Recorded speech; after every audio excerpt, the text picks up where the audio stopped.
NEET વિવાદ વચ્ચે યુપીએસસીનો મોટો નિર્ણય, પરીક્ષાઓમાં એઆઈથી સજ્જ સીસીટીવીનો ઉપયોગ કરશે। નીટ નેટ પરીક્ષાઓમાં કથિત અનિયમિતતાઓ સાથે જોડાયેલા વિવાદો વચ્ચે દેશની અગ્રણી ભરતી સંસ્થા યુપીએસસીએ પોતાની વિભિન્ન પરીક્ષાઓમાં છેતરપિંડી રોકવા માટે ચહેરાની ઓળખ અને આર્ટિફિશિયલ ઇન્ટેલિજન્સી આધારિત સીસીટીવી સર્વેલન્સ સિસ્ટમનો ઉપયોગ કરવાનો નિર્ણય લીધો છે।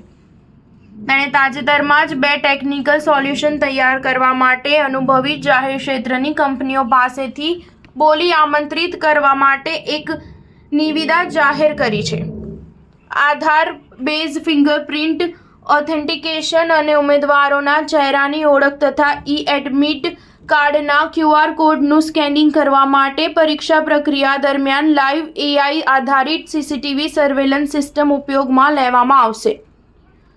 બંધારણીય સંસ્થા યુપીએસસી 14 મુખ્ય પરીક્ષાઓનું આયોજન કરે છે, જેમાં Indian administration service, Indian foreign service અને ઇન્ડિયન પોલીસ સર્વિસના અધિકારીઓની પસંદગી કરતી પ્રતિષ્ઠિત સિવિલ સેવા પરીક્ષા પણ સામેલ છે।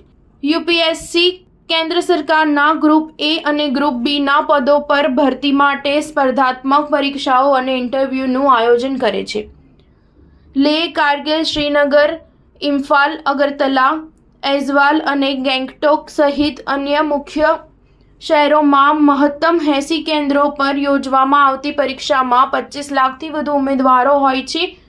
યુપીએસસી સ્વતંત્ર, નિષ્પક્ષ રીતે પોતાની પરીક્ષાઓના સંચાલનને ખૂબ જ મહત્વ આપે છે। આ ઉદ્દેશોને પૂર્ણ કરવાના પોતાના પ્રયાસમાં આયોગ બાયોમેટ્રિક વિગતોના ક્રોસ ચેક માટે આધુનિક ટેકનિકનો ઉપયોગ કરવાનો ઇરાદો રાખે છે। સ્ટાર ન્યૂઝ 7 હંમેશા સચ્ચાઈની સાથે।